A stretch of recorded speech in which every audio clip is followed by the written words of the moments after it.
Hey les bambings, j'espère que vous allez bien, en tout cas moi ça va nickel. On se retrouve aujourd'hui pour une vidéo sur la première ligue, la 27e journée, avec 10 matchs analysés ensemble qui sont les suivants. Brighton contre Bournemouth, Crystal Palace contre Aston Villa, Wolverhampton contre Fulham, Chelsea contre Southampton, Brentford contre Everton, également Nottingham Forest contre Arsenal, Tottenham contre Manchester City, Manchester United contre Ipswich Town, Liverpool contre Newcastle, très beau choc, et également West Ham contre Leicester. En tout cas, n'hésitez pas à venir nous rejoindre sur le site VIP, les réseaux sociaux. Tout est à l'écran et en description. N'hésitez surtout pas à mettre vos pronostics, vos critiques positives ou négatives, votre petit pouce qui va bien pour faire remonter la vidéo le plus haut possible. Et n'oubliez pas de rejoindre la communauté qui est en train d'arriver tranquillement vers les 19 400. Merci encore. On jette un coup d'œil sur le classement où, pour l'instant, Liverpool est en tête avec 64 points. Deuxième Arsenal avec 53. Le trou est fait. Troisième Nottingham Forest avec 47 points. Quatrième Manchester City, toujours à la rue, mais quand même sûr pour l'instant une place qualificative pour la prochaine C1,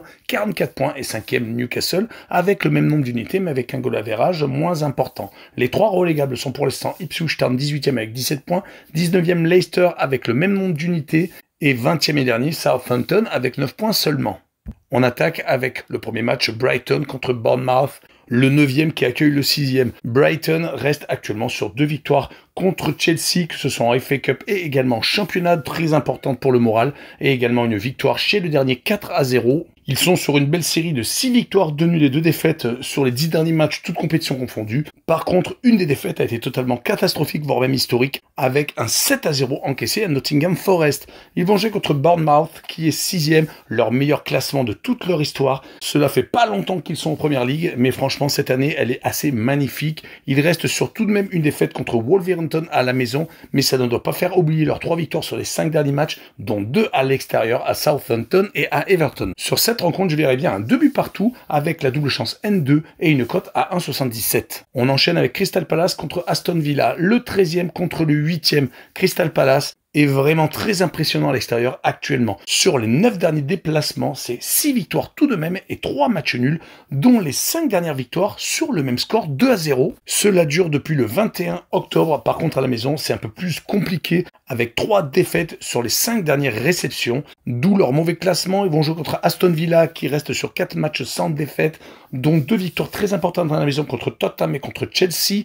Ils sont actuellement qualifiés pour les 8e de finale de la C1, où ils ont fait une très belle campagne de phase régulière, mais ils sont tout de même sur une 8e place passable, car ils ont des fois des trous d'air. Sur ce match-là, je vois quand même Aston Villa s'imposer 2-1 à Crystal Palace, et je verrai le draw no bet et le pari remboursé 6 matchs nuls, et une cote à 1,57. On poursuit avec Wolverhampton contre Fulham, le 17e qui accueille le 10e. Wolverhampton a 3 victoires sur les 4 derniers matchs, ce qui leur fait espérer se sauver. Ils sont actuellement premiers non relégables. Le succès à Bournemouth a été très bon pour le moral, mais à la maison, attention, ils sont plutôt médiocres avec 3 défaites sur les 5 derniers matchs, dont une contre l'avant-avant-dernier Ipswich Town. Mais ils se sont tout de même imposés contre Aston Villa lors de la dernière rencontre. Donc c'est une équipe qui est assez irrégulière, ça on le comprend, avec leur 17e place. Du côté de Fulham, ils sont actuellement 10e, mais ils viennent de perdre à la maison contre Crystal Palace. Mais la rencontre contre les Wolves est à l'extérieur, où ils performent énormément. 5 victoires sur les 9 derniers matchs hors de leur base, et c'est surtout 3 victoires consécutives. Donc sur ce match-là, je vois Fulham s'imposer 2-1, avec la double chance N de combiner au plus de 1,5 but sur le match, et une cote à 1,92. On enchaîne avec Chelsea 7e contre Southampton dernier. Les Blues sont actuellement sur 3 défaites consécutives totalement catastrophiques. Ils ont même perdu 4 fois sur les 5 derniers matchs, toutes compétitions confondues. Ils ont chuté au classement, ils étaient 2e fin décembre, où ils avaient enchaîné 8 victoires consécutives, toutes compétitions confondues. Ils ne sont plus que l'ombre d'eux-mêmes. Ils ressemblent à l'équipe des 2 dernières saisons, mais les défaites étaient toutes à l'extérieur. À domicile, c'est beaucoup plus fort. 3 victoires sur les 4 derniers matchs. Ils vont jouer contre Southampton, qui est dernier. 4 défaites sur les 5 derniers matchs, mais c'est surtout tout à domicile, ce qui est complètement catastrophique, d'où leur dernière place avec seulement 9 petits points. À l'extérieur, ils vivotent, ils ont fait un petit coup d'éclat à Ipswich Town, qui est donc 18e, mais ce n'est bien entendu pas suffisant. Sur ce match-là, je les vois s'incliner 3-1 à Chelsea, avec les Blues et un handicap moins 1,5 but, donc il faut qu'ils gagnent par 2 buts d'écart, et une cote à 1,51. On enchaîne avec Brentford contre Everton, le 11e contre le 14e. Brentford a 3 victoires sur les 5 derniers matchs, mais il y a 2 visages pour cette équipe. Un à l'extérieur qui est vraiment magnifique, 4 victoires et 1 match nul. Ils sont vaincus hors de leur base depuis le 18 décembre. À domicile, par contre, c'est totalement l'inverse. 1 match nul et 5 défaites, mais ils ont fait le match nul contre City. Ils vont jouer contre Everton qui est beaucoup mieux. Ils se sortent actuellement de la zone rouge. Ils sont sur 6 matchs sans défaite en Première Ligue, mais ils n'ont perdu qu'une seule fois sur les 7 derniers matchs, toutes compétitions confondus. Ils sont plutôt intéressants hors de leur base. C'est pour ça que je verrai un match nul, un but partout. Et je verrai les 2 équipes qui marquent avec une cote 1,70. On poursuit avec Nottingham Forest contre Arsenal, le 3e contre le second, un des duels au sommet avec Nottingham qui est actuellement un peu moins bien, qui était à 2 doigts d'être second fin janvier. Ils sont actuellement sur une victoire sur les 5 derniers matchs, toutes compétitions confondues, mais quelle victoire, un 7-0 contre Brighton, mais encore qualifié en FA Cup et qualifiable pour la prochaine Champions League, c'est tout à fait exceptionnel. À la maison, c'est une des équipes les plus fortes de Première Ligue avec 6 victoires et 1 nul sur les 7 dernières réceptions, dont des victoires contre Tottenham, Aston Villa et Brighton et un match nul contre Liverpool. Ils vont jouer contre des Gunners qui sont amoindris offensivement. Les attaquants comme Havertz, Saka, Gabriel Jesus ou Martinelli sont absents. Ils ne vont pas jouer encore une fois de plus. Ils ont perdu 1-0 lors du dernier match à la maison contre West Ham et cela s'est ressenti. 3 victoires seulement sur les 5 derniers matchs. Maintenant, ils ont 11 points de retard sur les Reds. Cela devient quasiment impossible de les rattraper. En tout cas, sur ce match-là, je vois Nottingham s'imposer 1-0 avec Nottingham qui marque le plus de 0,5 buts sur le match et une cote à 1,56. On continue avec un très gros choc pour moi, Tottenham contre Manchester City, même si Tottenham n'est que 12e et City n'est que 4e. Mais Tottenham est tout de même un nom du championnat anglais. Ils n'ont pas changé d'entraîneur. Ils se sont refait légèrement ces dernières semaines avec 2 victoires consécutives contre Manchester United et Ipswich Town. Mais ils sont vraiment trop irréguliers. Ils ont pris beaucoup trop de buts à la maison. Courant décembre, 6 contre Liverpool et 4 contre Chelsea. Mais depuis, ils ont réussi à s'imposer contre Liverpool en League Cup, même si c'était en demi-finale aller et que depuis ils ont été éliminés. Et ils ont également battu Manchester United récemment. Ils sont toujours 12e, comme je viens de le dire. Du côté de City, ils sont toujours malades, mais miraculeusement 4e. 3 défaites sur les 4 derniers matchs. Une élimination en Ligue des Champions contre le Real.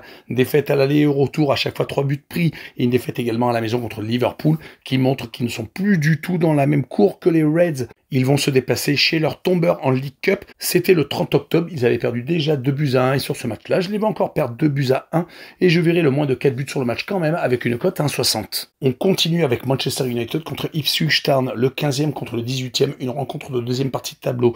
Cela fait vraiment mal pour les Red Devils qui sont plutôt une équipe qui joue le titre à la base mais qui depuis quelques années sont beaucoup moins bien. Et là, ça devient vraiment catastrophique. Un changement d'entraîneur, une ambiance exécrable, une 15e place, des résultats très irréguliers, 2 victoires, 1 nul et 2 défaites, toutes compétitions confondues, un Amorim très contesté en interne. Ils viennent de faire 2 buts partout à Everton ce week-end. Ils vont recevoir Ipswich Town qui est relégable, qui est promu cette saison, qui a gagné qu'une seule fois sur les 5 derniers matchs. C'était à Coventry en FA Cup.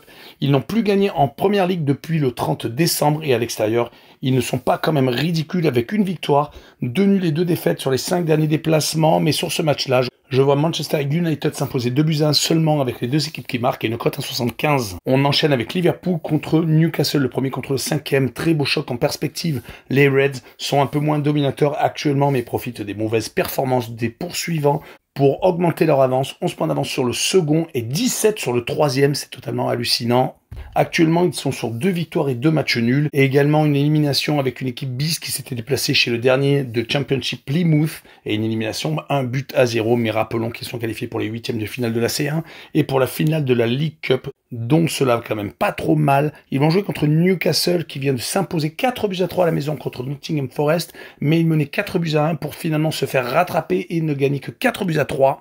Ils avaient, rappelons-le, perdu 4-0 à City juste avant. Ils sont plutôt irréguliers ces dernières semaines, même s'ils restent sur 3 victoires sur les 4 derniers matchs, toutes compétitions confondues. Rappelons qu'avec leurs 8 victoires consécutives entre mi-décembre et mi-janvier, ils avaient réussi à remonter au classement et à tutoyer les 4 premiers. Ils sont actuellement 5e et ne sont plus vraiment très loin du podium. Sur cette rencontre, je verrai Liverpool s'imposer 2-0 avec les Reds qui ont un handicap de -1. Il faut qu'ils gagnent par 2 buts d'écart, mais s'il y a pile un but d'écart, la cote sera remboursée. En tout cas, ce sera une cote à 1,79. On finira avec West Ham contre Leicester, le 16e contre le 19e.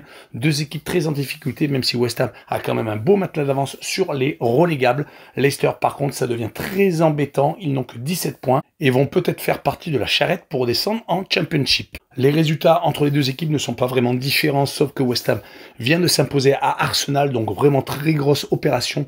Et par rapport au bilan des deux équipes sur les 5 dernières rencontres, un match nul de plus pour les Hammers, car c'est une victoire, un nul et 3 défaites. Du côté de Leicester, c'est un seul succès et 4 revers consécutifs en plus, ce qui fait qu'ils sont encore plus en difficulté sur ce match-là. Je vois West Ham s'imposer 2-1 et je verrai le plus de 2,5 buts sur le match avec une cote à 1,71. Voilà, on en a fini avec cette vidéo. N'hésitez pas à venir nous rejoindre. Ciao les bambins!